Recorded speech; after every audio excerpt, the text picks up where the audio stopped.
Tots naixem igual, però morim còpies. Ho deia en Carl Gustav Jung. Ara en Ferran Pimpam, salutacions, ha afegit al meu últim vídeo que ni por ni vergonya. I, bueno, jo suposo que alguns dirien que sóc un desvergonyit. És igual. Així, de manera acusatòria. Ets un desvergonyit, ets un desvergonyit. Per què no? Pot haver-hi. És igual, prescindeixo d'això, no? Llavors, la qüestió és que m'ha costat molt temps mostrar-me en vídeos perquè tot ha sigut un procés lent i de maduració en què la por i el respecte als 2.700 membres d'aquest grup del diari de les minories actives i psicodiverses, antic xarxa Bressol Mental, antic xarxa psicosocial, funcional, diversa, inclusiva i accessible, he anat canviant el nom, en aquest grup de 2.700 membres tan heterogeni que pot sotmetre'm a judici, doncs és fàcilment difícil de pair, no? Si més no d'enfrontar, no? Llavors, a mi m'haureu vist cares de somriure, simpàtiques, i fins i tot amb els posts que penjo, alguna més humorística, algun acudit, una cara simpàtica, alguna història bonica, però també enfadat i despotricant d'uns i altres, de psiquiatria i d'aquest i l'altre, perquè també les coses s'han de dir, no?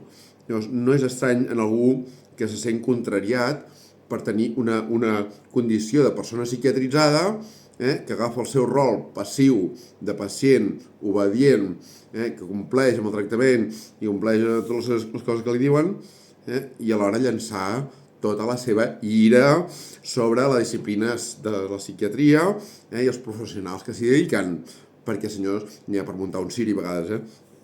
No, esclar, el que compta per mi és manifestar-se amb tot el ventall de sentiments, amb tot el ventall de sentiments, i no ocultar, enfadar-se si un ho sent així, simplement.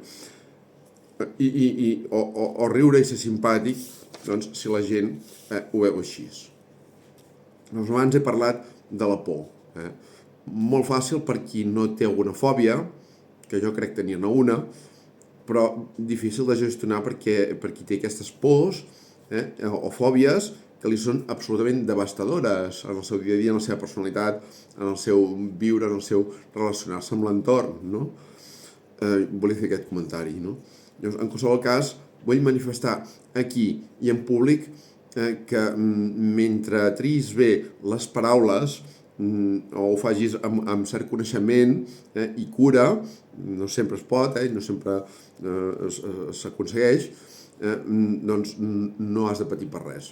I això m'ho dic a mi, no he de patir per res, tot i que a vegades pateixo una mica més del compte, però m'ho dic a mi mateix, mentre jo triï bé les paraules i no faci un abús o massa sang, fer-ne sang, el que diu que fer-ne sang d'aquestes paraules, o la gent s'ho prengui com un tema absolutament de fer sang d'un tema, doncs les coses sempre portades a extrems no són bones per ningú i en general causa més patiment que benestar, no?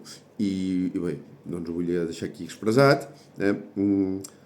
Si vigilem amb el que diem i tenim cura i parlem amb coneixement de causa, molt millor, sempre ens anirà molt millor. Gràcies per la vostra escolta. A reveure.